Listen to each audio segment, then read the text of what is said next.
नमस्कार। मैं प्रेम सागर अरोड़ा। आपको आज मैं कुछ नई कहानियाँ पढ़ के सुनाऊंगा जिससे हमें शिक्षा मिलती है। पहली कहानी का नाम है वाचाल गधा। एक शहर में शुद्धपट नाम का धोबी रहता था। उसके पास एक गधा था। शुद्धपट की एक पत्नी और 7 बच्चे थे। वह बहुत ही गरीब था। पूरे परिवार को दोनों समय भरपेट भोजन नहीं मिलता था तो बेचारे गधी को कहाँ से मिलता।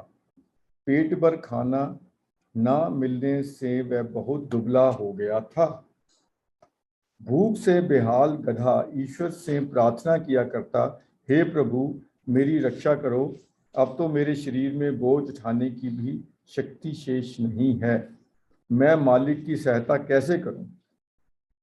कुछ दिन पहले जंगल में घूमते घूमते शुद्धपट को एक मरा हुआ बाघ मिला था जिसकी खाल वह ले आया था। अचानक उसे एक युक्ति सूझी। शुद्धपट ने सोचा कि गधे को बाघ की खाल पहनाकर खेत में भेज दूंगा। बाघ समझकर कोई पास नहीं आएगा और वह भरपेट खाना खा लेगा। उसने गधे को बाघ की खाल पहनाई और कहा, मेरे प्यारे गधे भाई, मैं अपनी दरिद्रता के कारण तुम्हें भरपेट खाना भी नहीं दे पाता हूँ, ये मैं जानता हूँ। पर अब तुम्हें और सहने की आवश्यकता नहीं है। अब तुम बाघ के खाल में हो। लोग तुम्हें बाघ समझेंगे। कोई तुम्हें भगाने की हिम्मत नहीं करेगा। जाकर जी भरकर चरो। और एक बात दिमाग में रखना, भूल से भी रेंगना मत, अन्यथा गांव वाले तुम्हें पहचान लेंगे और फिर अच्छी पिटाई होगी। धोबी की चाल चल गई। गधा आराम से एक खेत से दूसरे खेत में जाता और जी भर के चरता। लोग बाघ को देखकर ही भाग खड़े होते और गधा भरपेट भोजन करता। सुबह होते ही धोबी उसे वापस ले आता। थोड़े दिनों में ही गधा मोटा तगड़ा हो गया। एक दिन चलते समय गधे को दूसरे गधे का रेंगना सुनाई दिया। गधे ने सोचा, कितनी प्यारी आवाज है, पर है किसकी? है तो किसी मित्र की ही। जवाब नहीं देना अच्छा नहीं लगता है। और गधा भी जोर जोर से रेंगने लगा, ढींचूं ढींचूं ढींचूं। उसका रेंगना सुनकर रखवाले उसे पहचान गए। उन्होंने तो उसे बाघ समझ कर रखा था। सब के सब डंडा लेकर गधे पर टूट पड़े। उसे इतना मारा कि उसका दम ही निकल गया। सुबह तड़के धोबी गधे की खोज में निकला तो उसे गधा एक खेत में मरा पड़ा मिला। भारी मन से गधे को लेकर वह लौट आया। शिक्षा, वाचालता से मौन भला।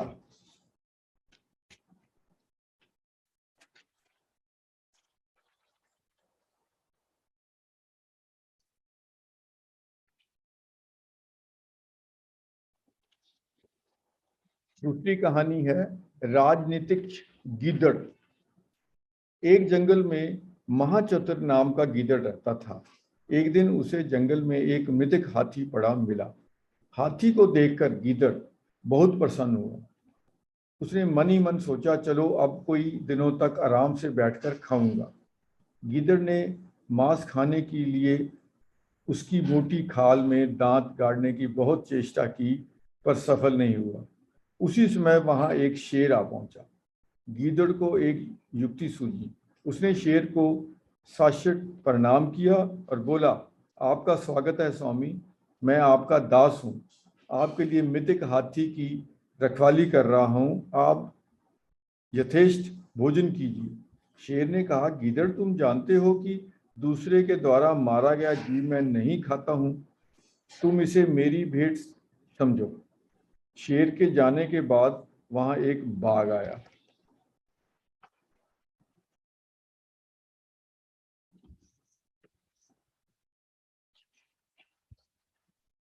गीदड़ ने भेद नीति से उसे भगाने का सोचा। बाघ का अभिवादन करके बोला, मामा, इस हाथी पर दांत ना गड़ाना, इसे शेर ने मारा है, मुझे रखवाली के लिए छोड़कर नहाने गया है, आप अपनी जान जोखिम में मत डालिए, भाग जाइए।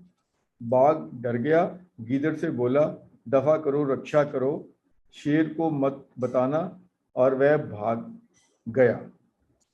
बाघ के जाने के कुछ देर बाद वहां एक चीता आया।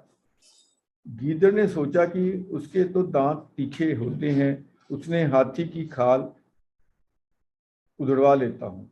वह चीते के पास जाकर बोला, मित्र, बहुत भूखे दिख रहे हो, शेर ने हाथी मारा है, मुझे रखवाली के लिए रखकर नहाने गया है, उसके आने से पहले तुम भी थोड़ा सा लो, खा लो, मैं उसके आने की खबर तुम्हें दूर से ही दे दूंगा।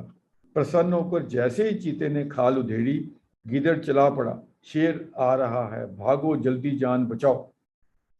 चीता ने खाना छोड़ा और तुरंत सिर पर पैर रखकर जंगल में भाग गया। गीदड़ अपनी चाल में सफल हो गया। जो ही उसने मांस खाना शुरू किया, त्यों ही एक दूसरा गीदड़ वहां आ पहुंचा। महाचतुर ने सोचा, ये तो मेरी बिरादरी का है, मैं इसकी शक्ति जानता हूं, इसलिए मैं इससे लड़ सकता हूं।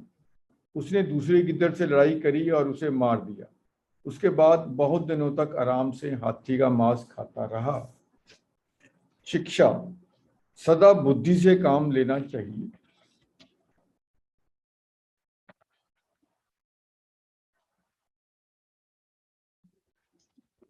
तीसरी कहानी है, कुत्ते का वैरी कुत्ता। एक गांव में चित्रांग नाम कुत्ता रहता था। एक बार उस गांव में जरा भी बारिश नहीं हुई, जिससे वहां अकाल पड़ गया। भोजन मिलना कठिन हो गया, जिस कारण कुत्तों का वंश नाश हो गया। चित्रांग ने दुर्भिक्ष से बचने के लिए दूसरे गांव की राह ली। नए शहर में उसके एक अमीर आदमी का घर देखा। उस घर की मालकिन बहुत सुस्त और आलसी थी। वह घर का दरवाजा बंद नहीं करती थी। चित्रांग प्रतिदिन उस खुले घर में जाकर खाना चुराकर भी जी भरकर खाया करता था। एक दिन जब वह खाना खाकर घर से निकला तो आसपास के कुत्तों ने उसे घेर लिया। भयंकर लड़ाई हुई और चित्रांग घायल हो गया। वह हिलडुल भी नहीं पा रहा था। इस दुख की घड़ी में उसे अपना परिवार और मित्र याद आने लगे। उसने सोचा, ओह, मैंने यहाँ आकर बहुत बड़ी गलती करी। इससे तो अपना गांव ही अच्छा था। दुर्भिक्ष था, पर जान के दुश्मन कुत्ते तो नहीं थे। जीवन के लिए इस प्रकार लड़ना तो नहीं पड़ता था। मुझे अपने गांव वापस चले जाना चाहिए। ये सोचकर वह वापस अपने घर आ गया। उसे वापस घर आया देख उसके परिजन और मित्र बहुत प्रसन्न हुए। शिक्षा, अपनों का साथ नहीं छोड़ना चाहिए।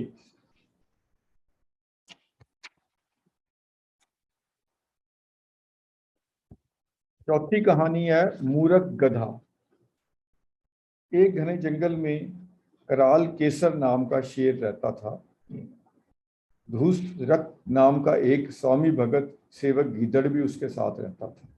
एक बार एक हाथी से लड़ते हुए शेर बुरी तरह घायल हो गया। उसकी टांग टूट गई और हिलना भी कठिन हो गया। शेर और गीदड़ दोनों भूख से व्याकुल थे। एक दिन शेर ने गीदड़ से कहा, तुम किसी शिकार को यहाँ ले आओ, मौका देकर मैं उसे मार डालूंगा, फिर हम दोनों भरपेट खाएंगे। गीदड़ शिकार की खोज में निकला। जंगल में लंबकरण नाम के गधे को उसने चरते देखा। गीदड़ के ने पास जाकर उससे कहा, कैसे हो मित्र, बड़े दुबले पतले लग रहे हो, क्या बात है? गधे ने उत्तर दिया, हाँ मित्र, क्या करूं, मेरा मालिक मेरी पीठ पर बहुत बोझ डालता है और खाना भी बहुत कम देता है। गीदड़ बोला, बड़े दुख की बात है, तुम मेरे साथ चलो, मैं तुम्हें एक ऐसी सुंदर जगह दिखलाता हूं जहां ताजी हरी घास है और पास ही में निर्मल जल का जलाशय भी है। तुम प्रसन्नतापूर्वक वहां रह सकते हो। गधा गीदड़ के प्रस्ताव से प्रसन्न होकर उसके साथ चल पड़ा और शेर की गुफा में पहुंचा। भूखा शेर गधे को देखते ही उस पर झपटा, पर निशाना चूक गया।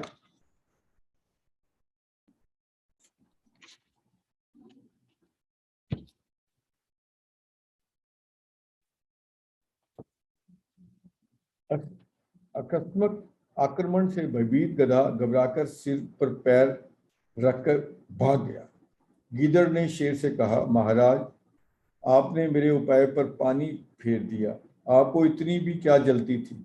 लज्जित होते हुए शेर ने कहा, शिकार देखकर मैं अपनी भूख पर काबू नहीं रख सका, हड़बड़ में गड़बड़ हो गई। गीदड़ ने कहा, अच्छा, एक बार और प्रयत्न करके उसे आपके पास लाता हूं, पर सावधान रहिएगा, इस बार कोई गड़बड़ ना हो। गीदड़ गधे की खोज में गया। वह नदी किनारे चल रहा था। गधे ने गीदड़ को देखकर पूछा, तुम फिर क्यों आए हो? वह तुम्हारा मित्र कौन था? उसने तो मुझे मार ही दिया था, मैं बहुत डर गया हूँ। गीदड़ ने हंसते हुए कहा, अरे मित्र, तुम कितने भोले हो। वह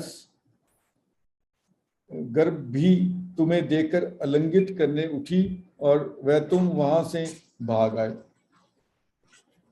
उसे तुमसे प्रेम हो गया है, वह तुम्हारी बिना जीवित नहीं रहेगी, चलो मेरे साथ चलो। मूर्ख गधा गीदड़ पर विश्वास कर उसके साथ फिर से चल पड़ा। वहां पहुंचते ही प्रतीक्षारत शेर उस पर टूट पड़ा और उसे मार डाला। शिक्षा, मूर्खता विनाश की ओर ले जाती है।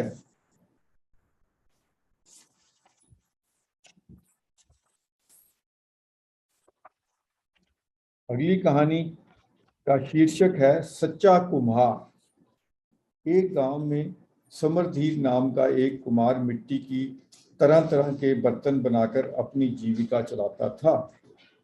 अपने बर्तन को बाजार में बेचकर एक दिन वह जल्दी जल्दी घर आ गया था। शाम ढल रही थी। रास्ते में पड़ा पत्थर उसे दिखाई नहीं दिया।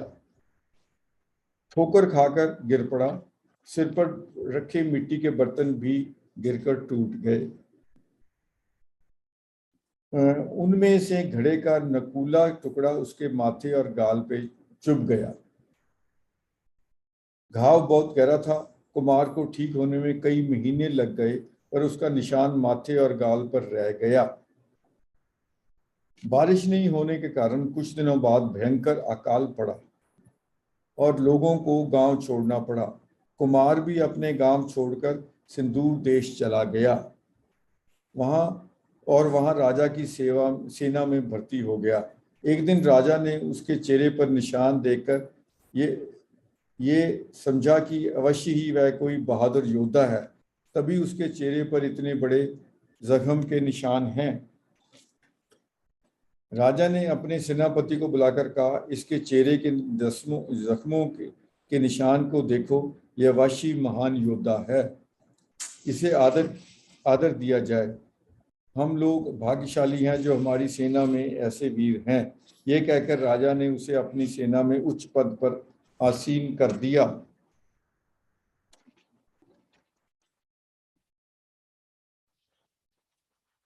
राजा के भय से कुछ न कर पाया।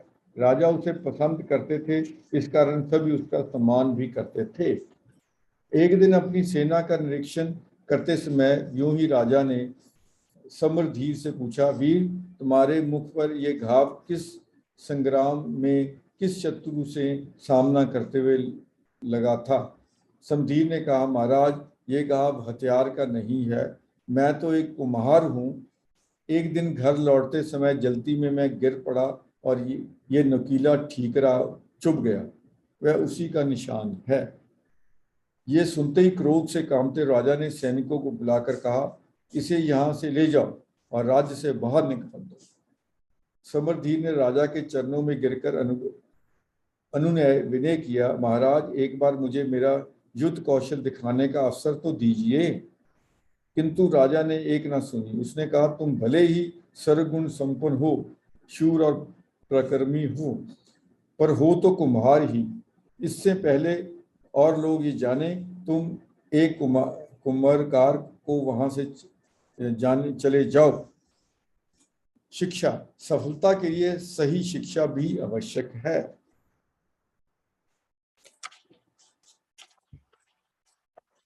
अगली कहानी, घमंड का सिर नीचा। एक गांव में उज्ज्वलक नाम का बढ़ई रहता था। वह बहुत गरीब था। उसके साथ वाले सभी बढ़ई उससे धनी थे, केवल वही अकेला गरीब था। इस बात से वह बहुत दुखी था। उसे लगा कि इस गांव में वह कभी भी उन्नति नहीं कर सकता है। अतः अपना भाग्य आजमाने वह दूसरे गांव के लिए चल दिया। चलते चलते वह एक पहाड़ी पर पहुंचा। वहीं रास्ते में उसे एक ऊँटनी मिली जो अपने काफिले से बिछड़ गई थी। अभी अभी उसने एक बच्चे को जन्म दिया था। उन्हें देखकर उज्ज्वल ने दूसरे गांव जाने का विचार त्याग दिया। वह ऊँटनी और उसके बच्चों को लेकर अपने घर वापस आ गया। प्रतिदिन वह जंगल से लाकर उसे कोमल पत्ते को दिया करता था। हर संभव उन दोनों माँ बेटों का ख्याल रखता था। थोड़े दिन में ऊँटनी स्वस्थ और बच्चा जवान हो गया। बढ़ई ऊँटनी के गले में एक घंटी बांध दी उसने, वह कहीं खो ना जाए। ऊँटनी से बहुत प्यारी थी। बढ़ई ने ऊँटनी का दूध बेचना शुरू कर दिया। उसका दूध बेचकर बढ़ई ने खूब पैसे भी कमाए। एक दिन उसने सोचा कि यदि एक ऊँटनी से इतनी समृद्धि आ सकती है तो ज्यादा ऊँटनियों से कितना लाभ होगा। उसने कुछ पैसे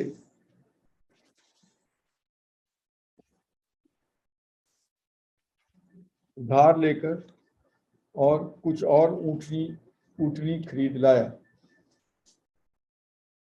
इसकी अच्छी देखभाल के लिए उसने एक आदमी रख लिया था। देखभाल करने वाले व्यक्ति को ऊँटनी का दूध पीने के लिए मिलता था और वेतन के रूप में साल के अंत में एक ऊँटनी देने का वादा किया। सब कुछ अच्छे से चल रहा था। अब वह सब परिवार आनंद से रहने लगा। प्रतिदिन सभी ऊँट पास के जंगल में हरी घास चरने आते जाते थे। दिन भर खूब उछलते कूदते खेलते और चरकर सभी ऊँट लौटकर आते थे। पर जिसके गले में घंटी बंधी थी वह गर्व से अकेले इधर घूमा करती थी।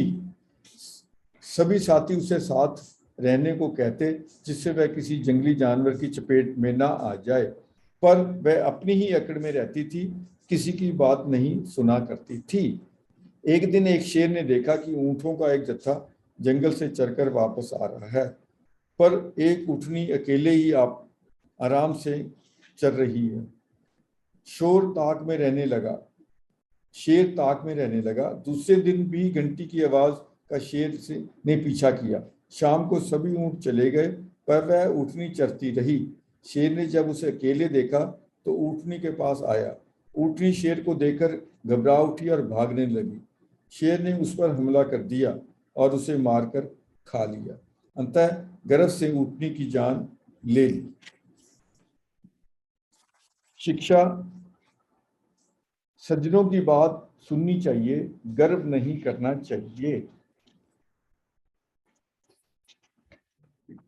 धन्यवाद।